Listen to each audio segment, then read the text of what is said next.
Welcome, weary traveler of the waking world. You have found a quiet harbor here, a place to rest your mind and let the day's concerns drift away.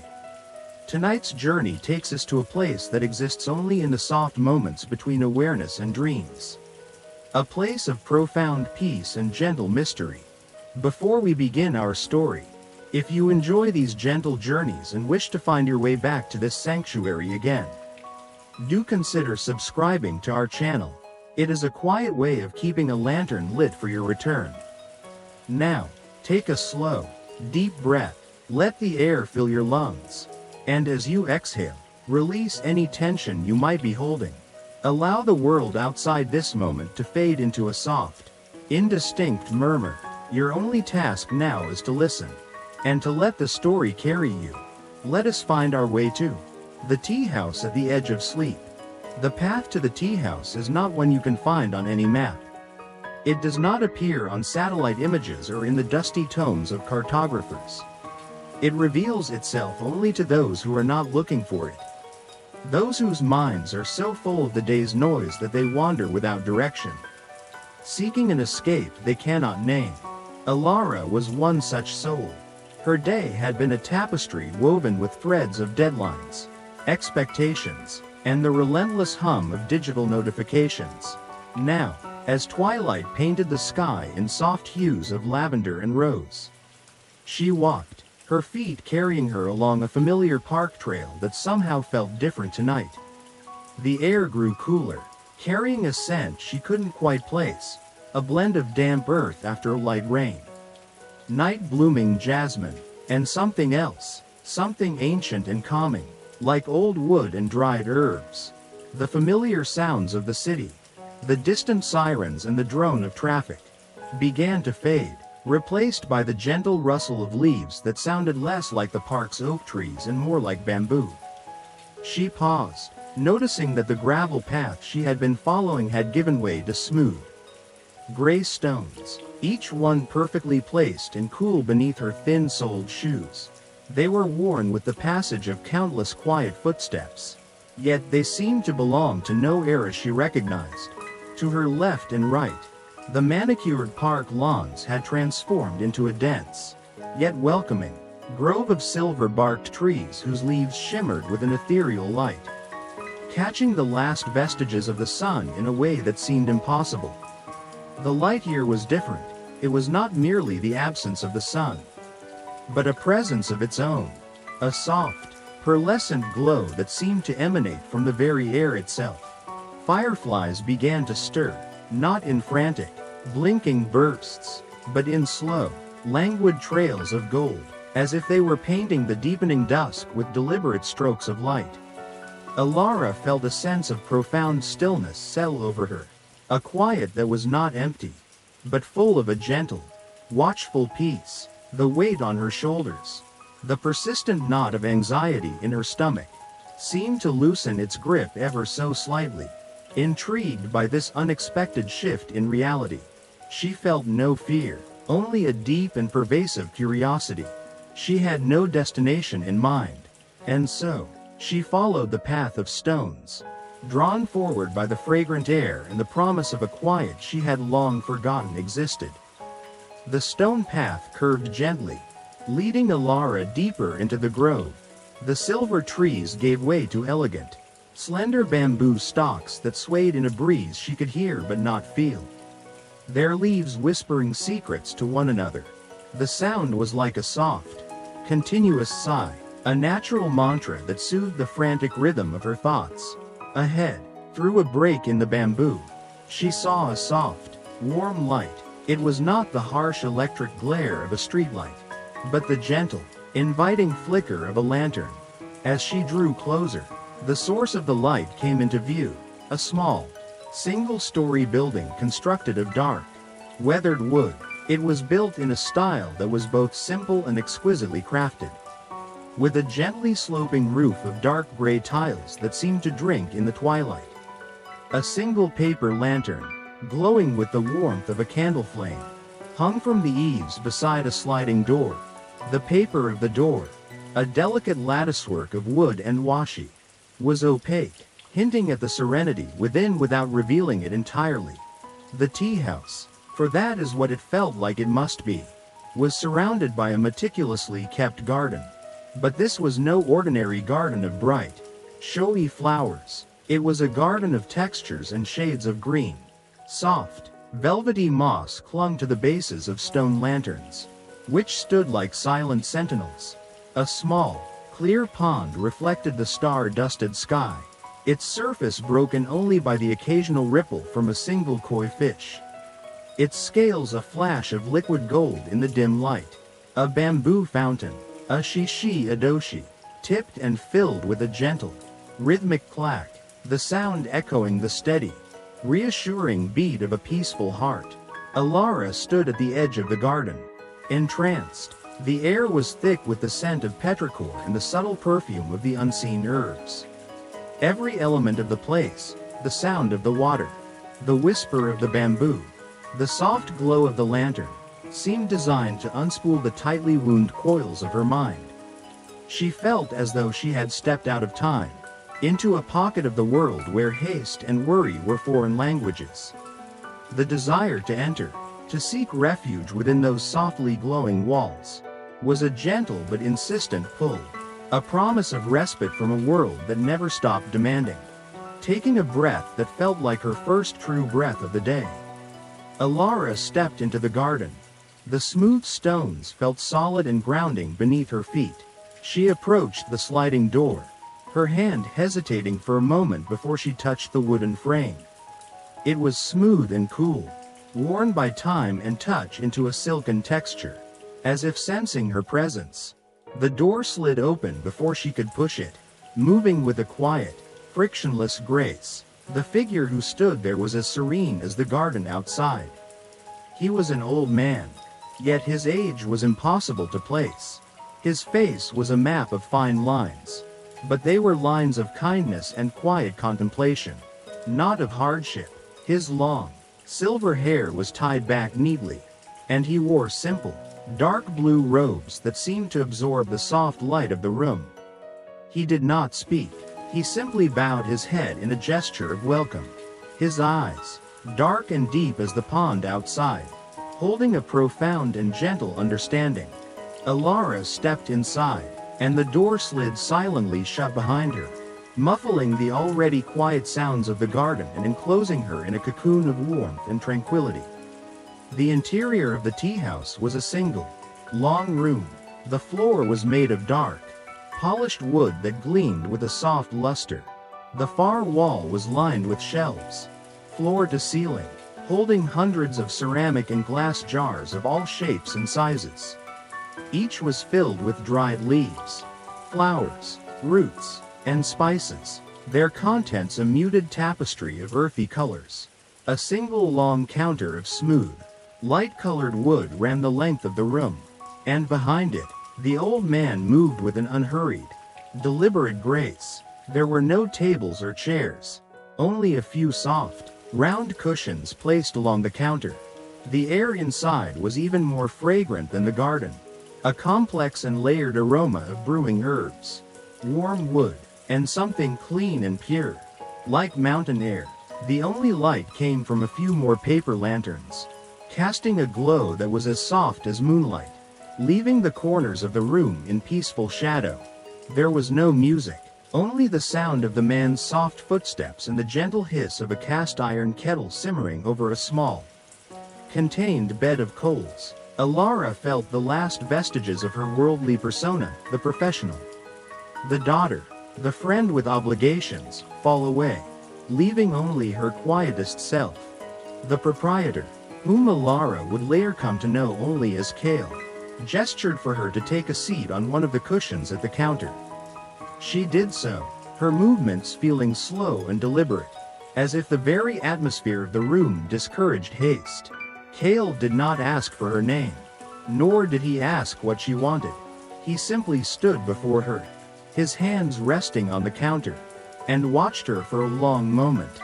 His gaze was not intrusive or judgmental, it was like the gentle, passive observation of a forest stream, simply taking in what was before it.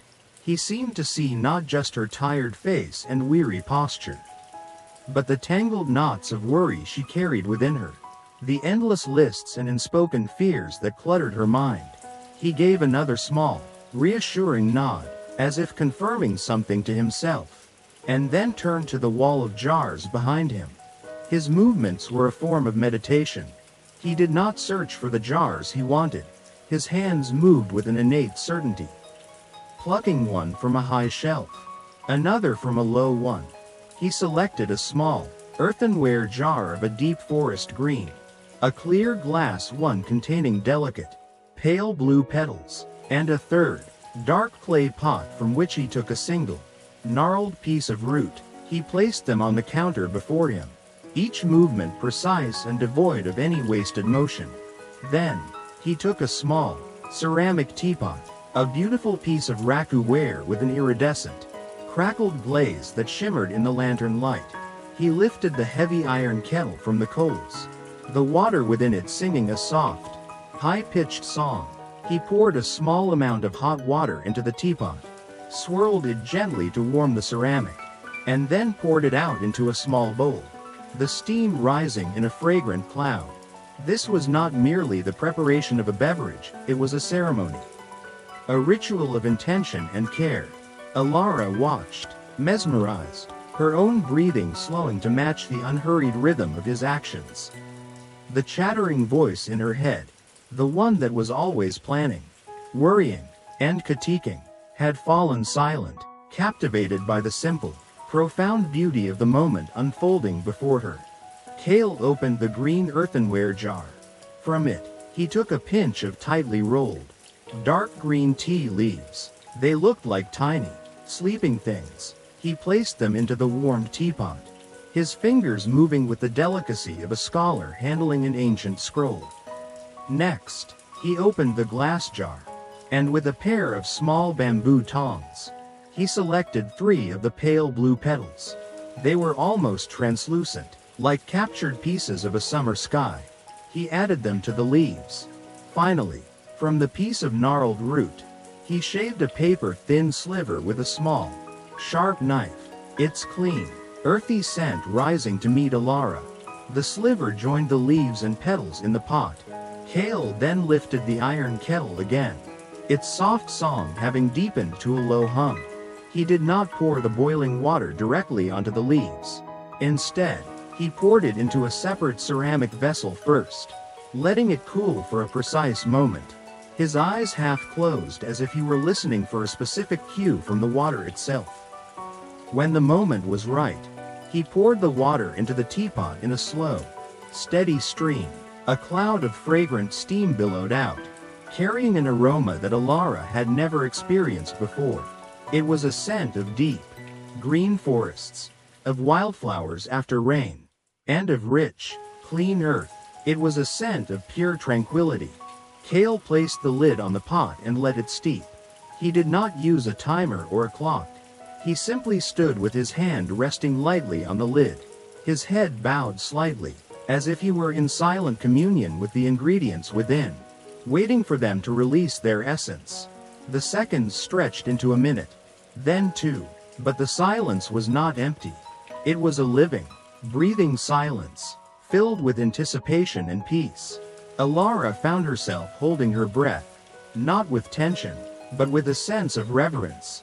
The world outside the tea house, with its demands and its noise, felt a million miles away.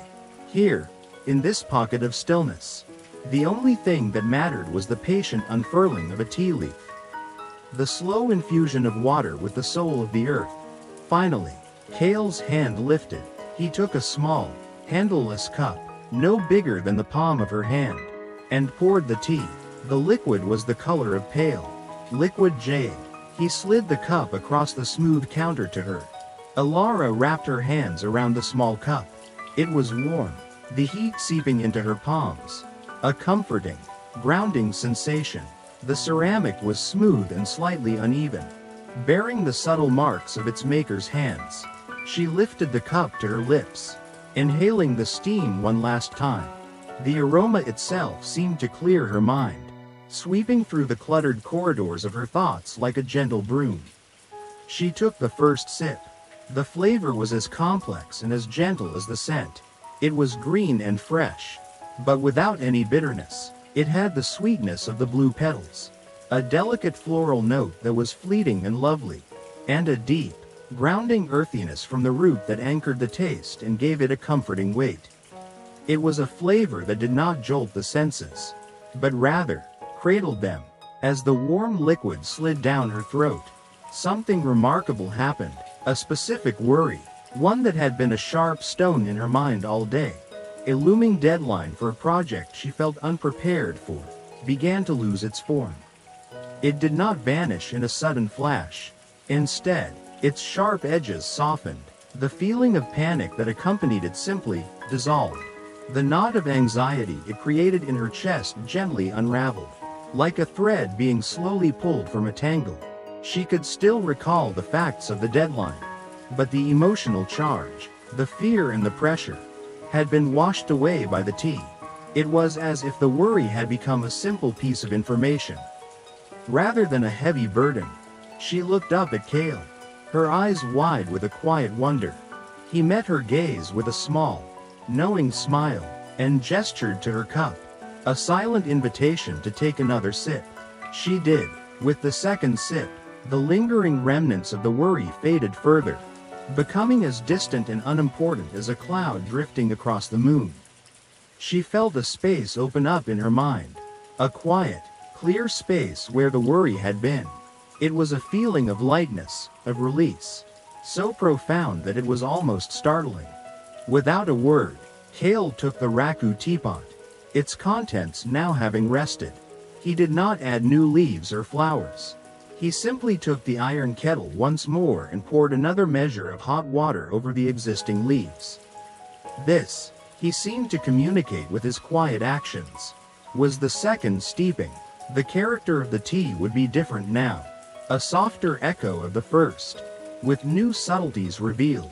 He allowed it to infuse for a slightly longer time, his posture one of patient attention.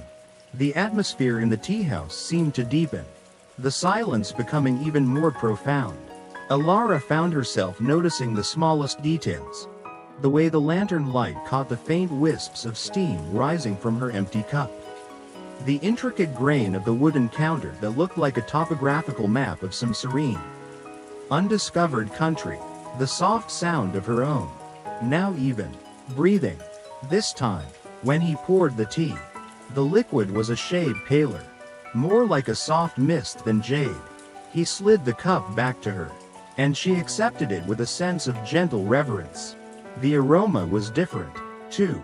The bright, earthy notes had mellowed, and the floral scent of the blue petals was now more prominent. Like a whispered secret, she took a sip.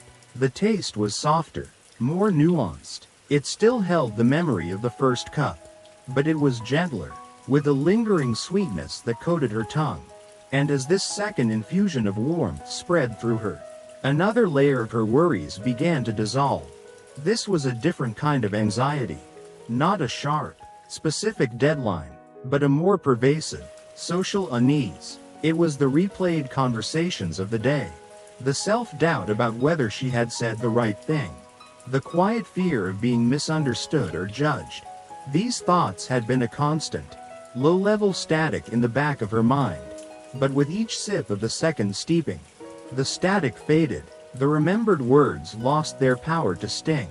The faces of colleagues and strangers in her memory softened, their perceived judgments melting away into simple, neutral expressions. The tea did not erase the memories, but it cleansed them of their anxious residue, leaving only the simple fact of their passing.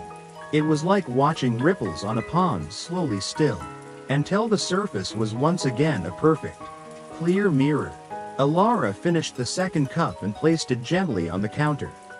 She felt lighter, more present in her own skin than she had in months, perhaps years. A comfortable silence settled between her and the proprietor. In the world she came from, silence was often awkward, a void that needed to be filled with chatter. But here, the silence was a language in itself. It was rich and communicative, a shared space of peace. She looked at Kale, who was now carefully wiping the counter with a soft, damp cloth, his movements as mindful and deliberate as his tea making. He didn't look at her, but she felt his awareness, his gentle, non-judgmental presence. She realized he hadn't spoken a single word to her since she arrived. Yet she felt more seen and understood than she often did in long, detailed conversations with friends. She felt an urge to speak, to thank him, to ask what magic was in the tea. But the words felt clumsy and inadequate, like trying to catch moonlight in a net. How could she describe the sensation of a burden simply ceasing to be? How could she explain that the very architecture of her mind felt different, more spacious and calm? Instead of speaking, she simply watched him. She noticed the way his dark blue robes draped around him, the fabric old but immaculately cared for. She saw the fine network of veins on the back of his hands as he worked, a testament to a long life lived with purpose and grace. She listened to the clack of the bamboo fountain outside, a sound that now seemed to be the very heartbeat of this place. The tea house was more than just a building, it was a sanctuary. And Kale was more than just a proprietor, he was a guardian of that sanctuary, a keeper of its quiet magic. In this shared silence, a profound understanding passed between them. He did not need her thanks, and she did not need his explanation. The experience itself was the entire point. The peace she was feeling was the only truth that mattered in this small, glowing room at the edge of the world.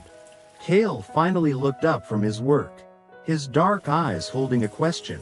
He gestured subtly, first to the teapot, then to her. It was a silent inquiry. One more?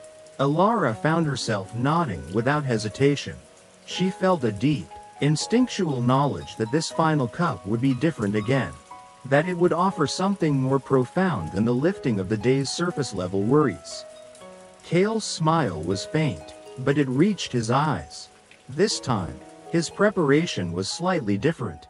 He took the teapot and, before adding the hot water, he reached for a small, unadorned wooden box. He opened it to reveal what looked like a fine, golden powder, almost like dust from a sunbeam. Using a tiny, carved spoon, he took a minuscule amount of bare dusting and added it to the now thrice-used leaves in the pot. It seemed to dissolve instantly, leaving no trace. Then, he performed the ritual of pouring the water, his movements as fluid and graceful as ever. The steeping time for this third and final infusion was the longest yet. Kale closed his eyes completely, his hands resting on either side of the pot, not touching it, but hovering just over the surface as if he were imparting a final blessing of calm into the brew. The gentle hiss of the kettle over the coals and the rhythmic sound of the garden fountain were the only sounds. Alara felt a deep sense of tranquility settle into her very bones. She was no longer just a visitor, she felt like a part of the room's deep, abiding peace. When Kale finally opened his eyes, he poured the last cup. The liquid was the palest yet, almost the color of clear water, but it seemed to hold an internal luminescence, a soft, golden glow that pulsed gently in the lantern light. The aroma had changed completely. The green, earthy, and floral notes were gone, replaced by a scent that was warm, slightly sweet, and incredibly comforting, like the smell of old books, warm blankets, and a distant, gentle wood smoke. It was the scent of safety, of home, of a place where one could finally, truly rest. With a feeling of quiet reverence, Alara took the final cup. The warmth spread through her hands, and this time, it felt as though it reached deeper, past skin and muscle, into the very core of her being. She took the final sip. The taste was unlike anything she could have imagined. It had no strong flavor, no bitterness, no sweetness. It was more like tasting the essence of pure, clean water, yet it was warm and held a profound, subtle resonance that seemed to vibrate gently within her. It was the taste of stillness itself. As this final infusion settled within her, It did not target a specific worry or a tangled conversation. Instead, it went deeper, to the very root of her anxieties. It sought out the vague, persistent, underlying hum of not enoughness that was the constant companion of her modern life. The feeling that she should be doing more, be better, be more productive, more successful, more everything. This deep, amorphous anxiety had been with her for so long that she had mistaken it for a part of her own personality. But the tea showed her that it was not. As the warmth spread, this fundamental unease did not just dissolve, it was replaced. In its place, a quiet, unshakable sense of acceptance bloomed. It wasn't a feeling of triumph or a sudden surge of confidence, but a simple, profound peace with who and where she was in that exact moment.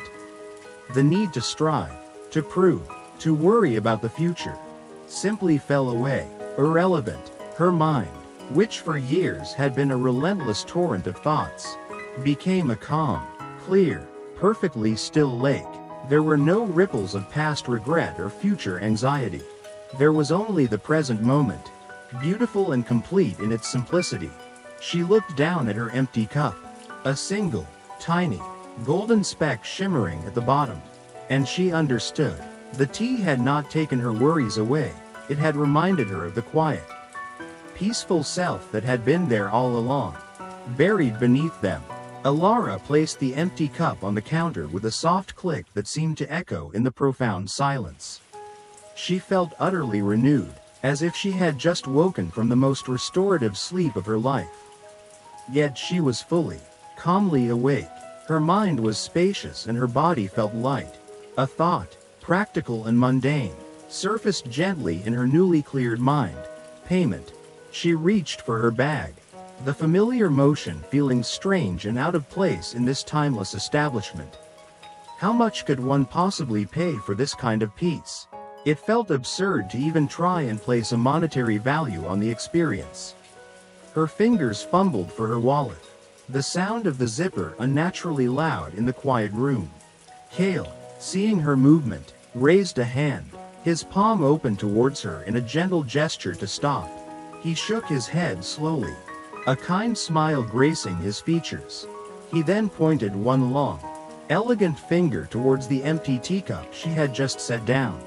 Then, he tapped his own chest, right over his heart, and gestured out towards the dark, unseen world beyond the teahouse doors. The meaning was clear, conveyed without a single word.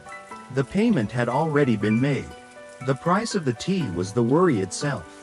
She had brought her anxieties into his establishment, heavy and burdensome, and she would leave them here, transformed into a quiet memory.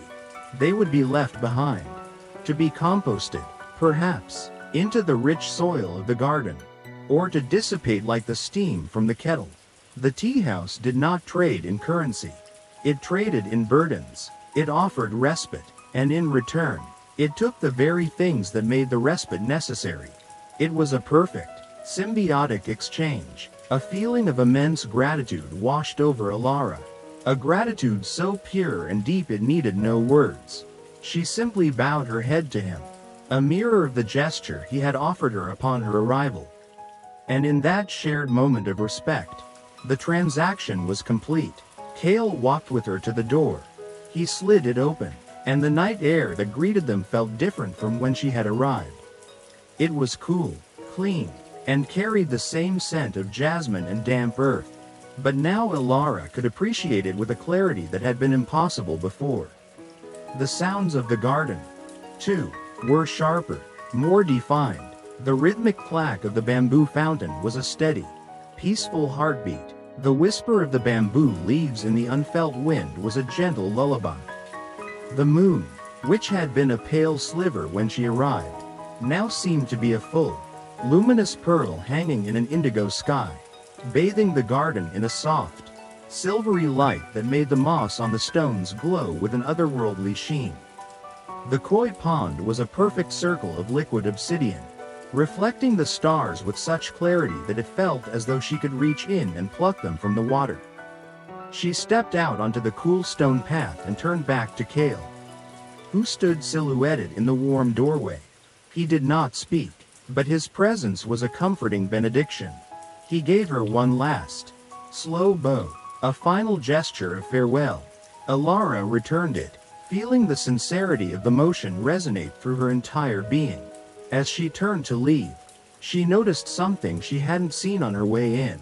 Tucked beside the door, in a small ceramic pot, was a single, perfect night blooming cereus, its large, white petals unfurled to the moonlight.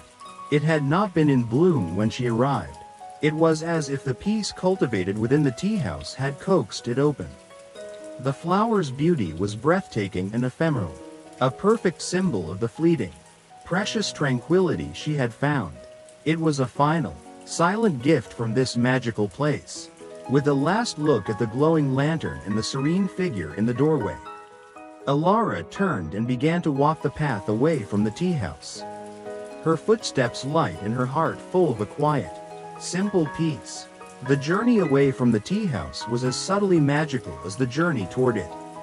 The path of smooth, gray stones guided her feet, and the silver-barked trees and whispering bamboo groves seemed to gently bow as she passed.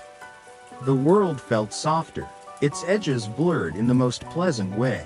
The air was cool against her skin, and the slow, meandering dance of the fireflies seemed to be lighting her way, their golden trails a gentle, silent escort. She was not tired in the way she had been before, a state of weary exhaustion. Instead, she felt a deep, resonant sleepiness, the kind that comes after a day spent in nature, a day of quiet contentment. It was a readiness for rest, an invitation to a deep and dreamless sleep. As she walked, she found that the memory of the tea house was already beginning to feel like a dream. The details, the exact color of the raku teapot, the precise pattern of the wood grain on the counter, the face of the silent proprietor, were becoming soft and indistinct, like a watercolor painting left out in a gentle rain. Yet, the feeling of the place, the profound peace she had experienced, remained. It was not a memory in her mind, but a sensation in her body. It was the absence of tension in her shoulders, the even rhythm of her breath, the quiet stillness of her thoughts. She realized that the tea house was not a place you could necessarily remember with perfect clarity, because it was not a place for the sharp, analytical part of the mind. It was a place for the soul. It left an imprint not on one's memory, but on one's being. The path of stones eventually gave way to the familiar gravel of the park trail, and the otherworldly glow of the grove was replaced by the distant, hazy orange of the city lights. The transition was seamless, without a jolt.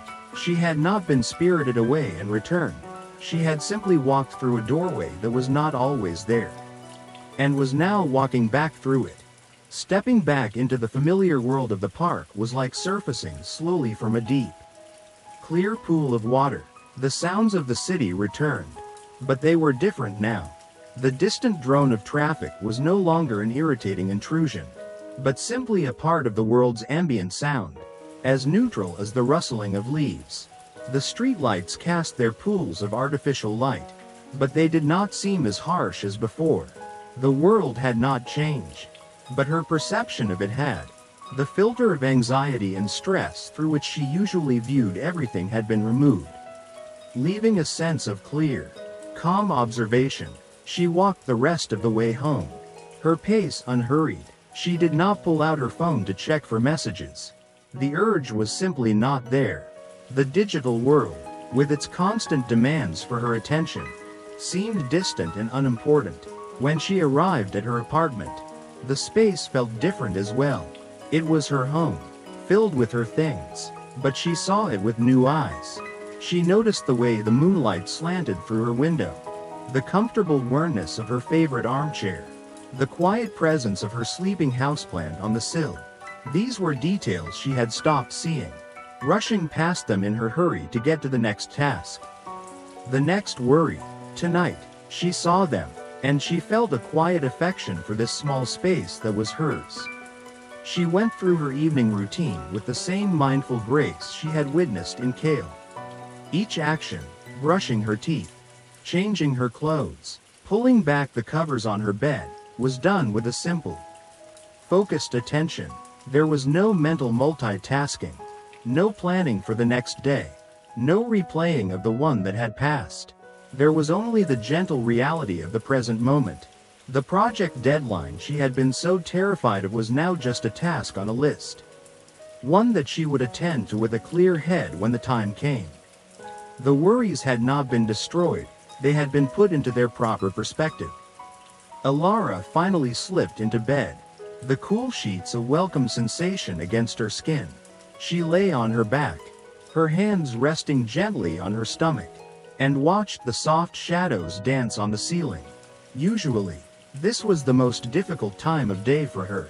The moment the lights went out, her mind would spring to life, a wild theater of anxieties, to-do lists, and regrets. It was a battle she fought every night, a struggle to quiet the noise long enough for sleep to come. But tonight, there was no battle, there was no noise, there was only a profound and gentle silence. Her mind was a calm, moonlit lake, its surface perfectly still. She could feel the gentle pull of sleep, not as a heavy, dragging force, but as a soft, inviting current. She did not resist it. She did not try to force it.